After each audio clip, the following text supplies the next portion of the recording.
আজকে কথা কমু বেহায়া ইঞ্জিনিয়ার ইশরাককে নিয়া। এই বেহায়া ইঞ্জিনিয়ার ইশরাক গর্ত থেকে বের হয়েছে 17 বছর পর। ভাই, কথাটা তিতা লাগলেও এটাই সত্য। সে দাবি উঠাইছে, মানে সে বেহায়ার মতো গত মনে হয় 1 মাস 1.5 মাস ধরে ঢাকা দক্ষিণ সিটি কর্পোরেশনে তারা শপথ পড়ায় নাকি লিগা সে এগুলো নিয়ে বিভিন্ন রকমের আন্দোলন করতেছে। ঢাকা দক্ষিণ সিটি কর্পোরেশনকে অচল করে রেখে দিছে। মানুষের ভোগান্তির শেষ নাই। সে এখন দাবি উঠাইছে সজীব ভুইয়ারে পদত্যাগ করতে হইব।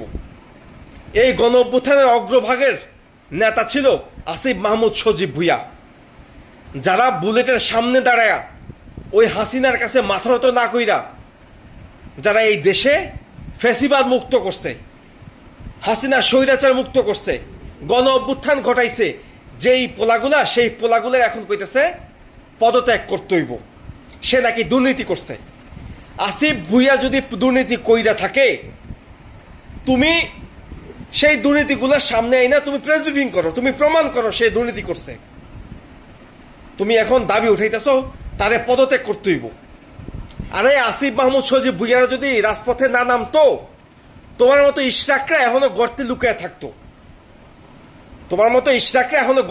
থাকতো। তোমার এই ফখরুল ইসলাম আলমগীর সকালে দুপুরে রাতে যেভাবে দিনের পর দিন খালি নির্বাচনের বুলি ফুটায়, তারা ওই গর্তেই লুকায় থাকতো। হাসিনার আমলে 15টা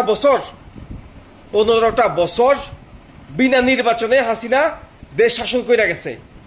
তোমাদের মুরদ হয় নাই হাসিনার বিরুদ্ধে একটা আওয়াজ উঠাইতে, দৌড়ের উপরে আসিলা।